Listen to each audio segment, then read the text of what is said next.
minhas senhoras, meus senhores, seus funcionários,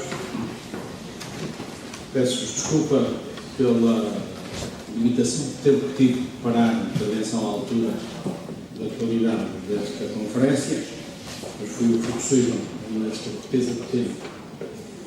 É frequente e faz parte das preocupações permanentes da Assembleia da República em estreitar relações com as instituições nacionais e internacionais e com os cidadãos em geral, à abertura das suas instalações à realização de conferências, colóquios e debates sobre matérias relevantes das mais diversas áreas setoriais. Acontece que, no presente caso, a temática objeto desta conferência diz diretamente respeito ao cerne do mandato parlamentar e da razão de ser desta Assembleia enquanto Câmara de Representação Política dos portugueses, o que, por sua vez, é indissociável da própria democracia constitucionalmente instituída. Com esta nota, pretendo salientar que há razões acrescidas para vos receber aqui no Parlamento e para proporcionar a realização desta conferência, deste auditório, na sequência, aliás, de outras que já aqui tiveram lugar, sobre esta relevante temática. A questão da representação política, nas suas diferentes vertentes, mercê das vicissitudes que um pouco todo o ano vem passando a democracia representativa e o crescente alinhamento dos cidadãos relativamente às instituições que era suposto representá-los, torna premente uma aprofundada e alargada reflexão sobre tão importante tema. Bem-ajam, pois, pela coordenação e realização desta conferência, cujos oradores, pela riqueza dos seus conhecidos currículos, assegurarão o qualificado contributo que nos darão, durante estes 2 dias, o que não podia deixar de ter o patrocínio institucional da Assembleia da República. Aliás, já em junho de 2009 teve aqui lugar uma conferência internacional ligada ao tema representação parlamentar, o caso português e perspectiva comparada, eleições, lideranças e representação política. Na sequência de que foi publicado um interessante trabalho organizado pelos professores André Freire e José Leite Viegas, do Centro de Investigações de Estudos de Sociologia do ISCTE, investigadores e académicos que têm estudado com profundidade desta problemática. Igualmente, em julho de 2013, realizou-se também aqui no Parlamento uma conferência ligada ao tema Crise Económica, Políticas de Austeridade e Representação Política, sob a mesma coordenação dos professores André Freire e José Manuel Viegas.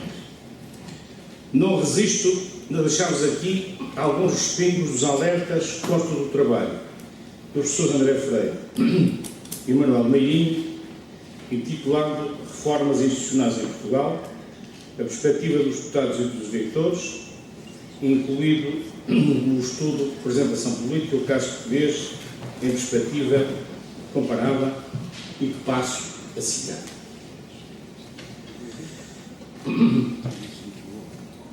Referem aqueles ilustres académicos. Embora seja conhecido a partir de estudos sobre outros países que as reformas eleitorais são essencialmente processos conduzidos de cima para baixo, também se sabe, pelo menos em alguns casos, que o descontentamento dos cidadãos com o sistema político tem um papel importante na alteração das regras eleitorais. E mais adiante, elucidando o seu estudo com um gráfico, refere. O gráfico mostra que a satisfação dos portugueses com o funcionamento da democracia diminui de forma abrupta desde 2002, facto que não deixa de ser preocupante. A mesma figura mostra ainda que os portugueses não se sentem bem representados pelos seus deputados e que este sentimento tem vindo a aumentar. Apesar disto, tem sido demonstrado que, embora a insatisfação com o funcionamento da democracia e a desafeição relativamente aos representantes tenham vindo a aumentar, não existe uma redução na legitimidade da nossa vida democrática. Os portugueses são democratas e satisfeitos e desafetos, mas democratas apesar de tudo. É a velha questão que as sondagens normalmente revelam.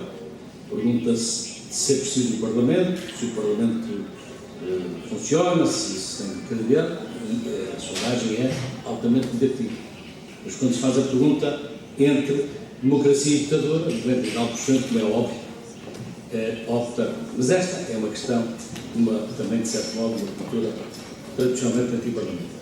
Mais adiante referem estes académicos. Os dois maiores partidos não só estão divididos entre si, com uma orientação significativa para a manutenção do atual sistema, mas também apresentam fortes divisões internas. Esta falta de consenso sobre a direção da reforma do sistema eleitoral constitui claramente uma das principais razões do seu falhanço, especialmente se assumirmos que não se trata de um cenário novo. Esta publicação, salvo erro, é de 2009, mas mantém-se naquilo que eu acabo de ler de uma total atualidade. Minhas senhoras e meus senhores, integra-se esta conferência em projeto a que está associado o Serviço de Publicações do Parlamento e, mais precisamente, a Coleção Parlamento, que vem, aliás, realizando um excelente trabalho, que neste caso vem sendo acompanhada do Sr. Dr. Rui Costa e pelos seus colaboradores. Designa-se agora este projeto eleições de liderança e responsabilização, a representação política em Portugal, uma perspectiva longitudinal e comparativa, e em que se inclui esta segunda conferência sobre um subtema que não poderia ser mais atual: representação e participação política na Europa em crise.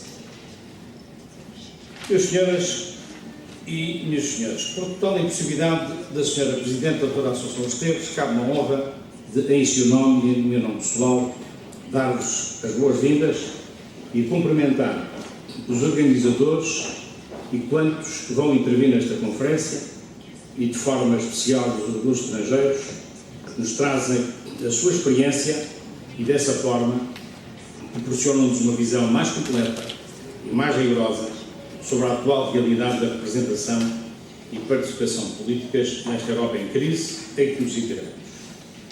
Sem dúvida que a sociologia política e eleitoral tem, nesta conjuntura de crise alargada, e em especial nos países que têm sido objeto das mais gravosas medidas de austeridade, uma oportunidade única para avaliar como, num quadro destes, se comporta a representação política e a relação entre eleitos e eleitores.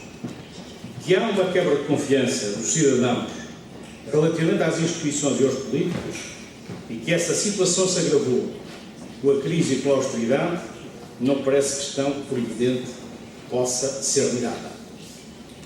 Sendo defensor da reforma do sistema político e eleitoral, não posso, todavia, deixar de reconhecer que não é nesse sistema que, porventura, radicam as principais razões deste estado de coisas. Contudo, o sistema político e eleitoral não lhe é inteiramente estranho, porque essa reforma, sucessivamente adiada, ajudará, mas será insuficiente se não for acompanhada de uma profunda reforma dos partidos e do seu funcionamento, bem como de uma abertura a outras formas de participação política. É sabido que a pressão eleitoral vem levando a preterir o futuro a favor do imediato e às sucessivas promessas incumpridas. Recorro aqui ao Paulo Rangel, num interessante estudo que é a democracia ocidental, em que ele reuniu um conjunto de artigos publicados, alguns na imprensa diária, e apesar de se tratar de um artigo de maio de 2006, mantém a mesma atualidade que a citação que eu fiz há pouco. Refletindo sobre o funcionamento do Parlamento e a sua vertente de atividade, refere Paulo Rangel: o nosso modo de vida odierno pauta-se, porém, precisamente pela vertigem do imediatismo, pela pulsão do direto e do tempo real, pelo frémito da experiência sensorial e da emoção-comoção, pela generalização do faça sinta você mesmo. Tudo condições sociológicas, quiçá civilizacionais, que estão nos antípodas de uma cultura representativa. Condições ou circunstâncias que são simultaneamente induzidas e potenciadas pelo concurso ou concorrência de novos mediadores, os meios de comunicação social. Estes reivindicam para si o monopólio exclusivo da mais vulnerável das hipóteses da autenticidade, da representação e das representações, colonizando a esfera de identificação e participação política. A expansão das pretensões referendárias, ou mesmo publicitárias, a completa monopolização das eleições legislativas, organizando-se em torno de candidaturas a primeiro-ministro, a avançação dos processos de direta designação das lideranças partidárias, a personalização e formalização do sufrágio municipal, o fechamento das listas nos atos eleitorais constituem sintomas evidentes do declínio do princípio representativo e, com ele, do declínio do Parlamento. A crise não é, como foi entre as duas guerras mundiais, a crise do parlamentarismo. Não, a crise é agora a crise do Parlamento, da instituição parlamentar enquanto tal. A crise do Parlamento, fora do quadro do parlamentarismo, e há muito superado, mesmo os chamados sistemas de governo parlamentares. São palavras de quem tem uma experiência política e parlamentar grande, que é um pensador, que reflete com muita pertinência, mas que vai identificar um problema com que nos debatemos relativamente à vertente da maior importância, digamos talvez a mais importante que aos Parlamentos cabe, que é, efetivamente, a representação dos seus. Pois como o tema é representação, participação políticas na Europa em crise, não queria terminar sem vos ler um excerto de um interessante estudo de Ulrich Beck, reputado sociólogo alemão da atualidade, intitulado A Europa Alemã, de Maquiavel a Maquiavel, Estratégias de Poder na Crise do Euro. É um estudo pequenino, mas de uma grande profundidade e muito interessante. E leio-vos aqui uma parte introdutória em que ele diz o seguinte: o Bundestag alemão decide hoje o destino da Grécia. Ouvi nas notícias de rádio em finais de fevereiro de 2012. Ocorreu nesse dia a votação do segundo pacote de ajuda, associada a imposições de austeridade e à condição da Grécia aceitar restrições à sua soberania orçamental. Pois, é óbvio, diz uma voz dentro de mim. A outra voz pergunta perplexa: como é isto possível? O que significa, na realidade, uma democracia votar o destino de outra democracia? Sim, os gregos precisam de dinheiro dos contribuintes alemães, mas as medidas de austeridade equivalem ao esvaziamento da autodeterminação do povo grego. No entanto, o irritante naquela altura não foi apenas o conteúdo da afirmação, mas também a naturalidade com que este facto foi aceito na Alemanha. Escutemos bem: o Parlamento alemão, não o grego, decide o destino da Grécia.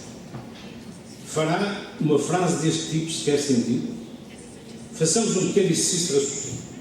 Suponhamos que os alemães votassem se a Grécia deve abandonar agora, portanto, no verão de 2012, o euro. O resultado previsível seria Acrópolis a grego. Era o título possível. Suponhamos, além disso, que os gregos também votassem a mesma questão no referendo. O resultado provável seria uma clara maioria, segundo sondagens de maio de 2012, cerca de 85% a favor da permanência no euro. Como seria possível resolver a oposição das decisões das democracias nacionais? Qual a democracia que se impõe? Com que direito? Com que legitimação democrática? Ou será que os meios de sucessão da economia desempenham aqui o papel decisivo? A negação de empréstimos constituiria, em última análise, a alavanca de poder decisivo? Ou perderá possivelmente a Grécia, o país de origem da democracia, com o peso das suas dívidas, o seu direito à autodeterminação democrática? Em que país, em que mundo, em que crise vivemos realmente quando uma tal declaração de incapacidade de uma democracia passada por uma outra não causa qualquer escândalo? Ainda por cima, a fórmula, o Bundestag alemão decide hoje o destino da Grécia, peca por defeito. Há muito, não se trata apenas da Grécia, trata-se da Europa. A Alemanha decide hoje sobre o ser ou não ser da Europa. Esta frase resume o estado de espírito e da política do nosso tempo. Acho extraordinária esta reflexão e a sua profundidade. Porque acho que não deve perturbar a profundidade das palavras do Ulrich Beck, que acabo de citar, com qualquer superficialidade da minha lavra, termino agradecendo mais uma vez a vossa presença e participação e desejo o maior sucesso para os vossos trabalhos. Bons dias e muito obrigado.